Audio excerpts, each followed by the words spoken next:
So for Legend Korra this week, we have 2 episodes here, so I want to give you a brief summarization on each of the episodes and give my thoughts on said episodes. Without further ado, let's just jump right into this review. Episode 4, In Harm's Way, we have Mako and Bolin explaining the situation to Korra that the Airbenders are being locked up somewhere inside Ba Sing Se. And so Korra and the gang decide to go free the Airbenders, which they successfully end up doing, of course. And then the Airbenders also decide to go with Tenzin and the rest to the Air Temple to go train and to live there because there's not really many options left for them to go. Also in this episode, Combustion Woman is freed. Alright, so with all that out the way, the first thing I want to talk about with this week's episode, episode 4, In Harm's Way, is what Tonraq said. Tonraq said he actually put a Wazy here before, and that's actually interesting because the more information we got here, apparently there was a battle going on with Tonraq, Tenzin, Lord Zuko, and my boy, Sokka. Sokka was involved in that, and that's what's actually very interesting. Sokka was involved in that with facing off against Zaheer in the game. We all know the outcome of that battle. And I'm assuming that battle is how they all end up losing, all end up going to jail. Because again, Tonraq said and stated that he put away Zaheer. So the thing here is, I would love to see that battle for one, but I feel as though with that battle they had, Sokka died there. Sokka died at that time. You know, we know he's dead, and this would be a nice fuel on the fire for us to hear, you know, and like, let's say if Zaheer fought against Korra right now, and he can bring that up or something to kind of shake her a little bit. He's like, I ain't no one to mess with. I killed Sokka.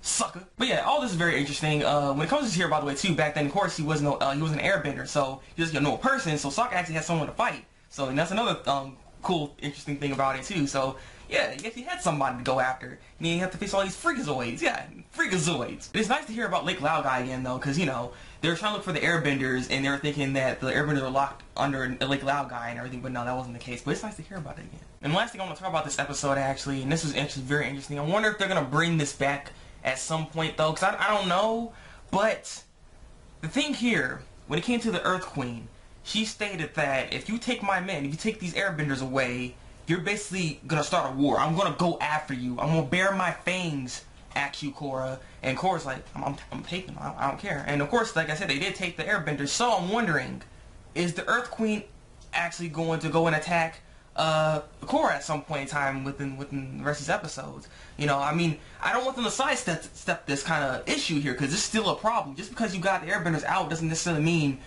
everything's all fun and dandy, everything's over. It's not over yet, you know? The Earth Queen's still there, and she's still corrupt, and she's still evil. So, I mean, I don't know. They should try to fix that. You know, something needs to happen with this Earth Queen, because she is crazy, and like I said, I want her to actually go ahead and attack her or something, and then they try to deal with that at some point in time, because that's an issue that needs to be dealt with. Episode 5, The Metal Clan. What happens in this episode is that we have this bald monk appear in front of Ikki and Meelo. But come to find out, this bald monk is actually Zaheer in disguise. Zaheer ends up facing off against Kaya, and Kaya loses that battle. And the rest of this episode is basically Korra and the group going to this city made of metal, where actually Lin's sister lives. They go there because there's an airbender over there that's actually Suyin's daughter. Her name is Opal. But all that going on, Lin and Yin end up they have some kind of like internal affair. Something's wrong with the family. Like there's some problem because apparently Lin is just heated. She just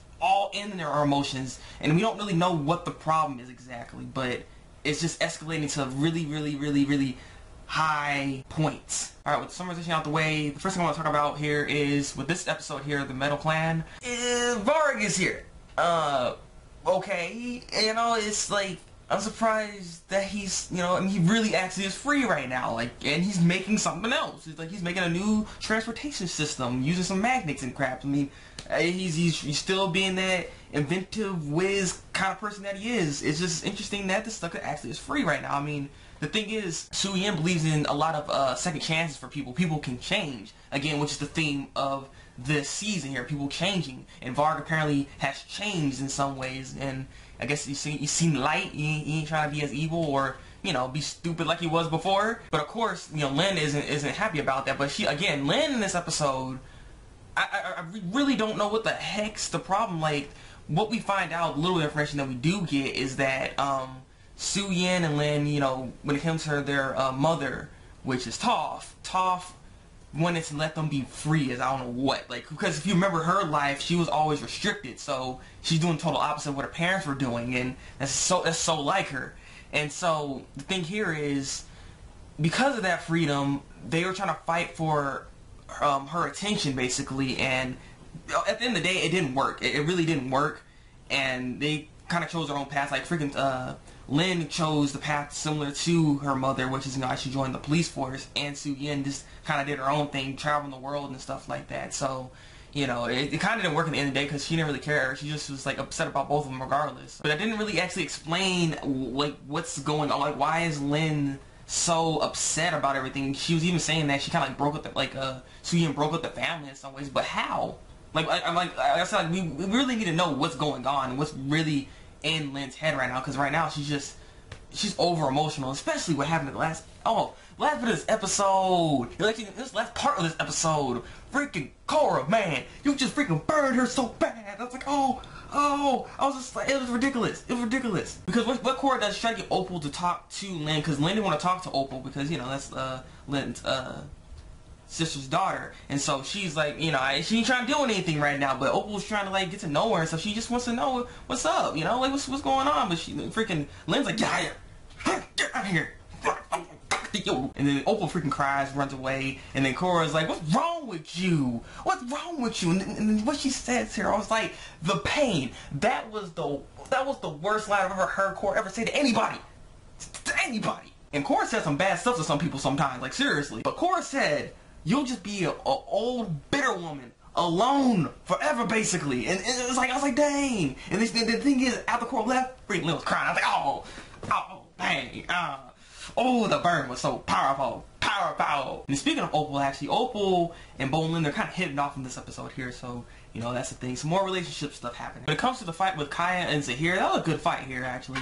I don't know, I really want Kaya to really show off everything she got, because you're facing off against Zaheer. This dude's a beast. Like, this dude just, because he studied, the air nomads and just everything about the air nation altogether, he's just so knowledgeable about them, and it just makes him so freaking powerful, because once he got that ability, that was like the perfect ability for him, because he knew everything about it. So he's OP with the ability. So I was saying that I was wondering how the heck he's just so powerful when he just got it, but it's just the immense knowledge that he has with the airbenders and the air nation and altogether. It's so immense. It's just he was meant for this. It's almost like he was meant to be an airbender in a way. So when he got that ability, it's just like that was his wake-up call. That was his destiny to get in a way. So, that's why he's so freaking powerful. And he actually took out Kaya. I was like, wow, like, dang, Kaya, God. So overall, both these episodes are really good. I actually did enjoy them. I want to know more when it comes to Lin and Suyin's problem. What was really going on exactly? Because why is Lin just so upset exactly?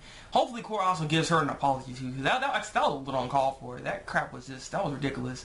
Also, I want to see more of this Zaheer and everybody. I'm pretty sure we're going to see them more anyways, because, they're their antagonists and everything. So I like to see more of them. Get more information also. Hopefully we get some more information on them, so we can know what they're all about exactly. Because we are getting some of their personalities now, too. So because they're trying to be a little bit funny here in this episode. They had that little dry, awkward humor that they have here. So, that's actually something we're seeing already. So I would like to see more of them and more... And like I said, get to see more what they're about. Also, I'm kind of curious on the development when it comes to Jinora and Kai, this kind of relationship they're having. How is Tenzin gonna feel about this? Because he doesn't know yet, so that's gonna be kind of fun to see. So I look forward to seeing that as well, and to see if the Earth Queen will actually attack. So there's quite a bit of things I want to see here. So hopefully we get to see more as the episodes go on and everything. And so yeah, I am done. So leave a comment below, tell me what you think of this week's episode of The Legend of Korra, or episodes of The Legend of Korra. Like this video, subscribe if you want to see some more Legend of Korra reviews from me. And yeah, so it's been Thabreakmaster, and until then, people, break out.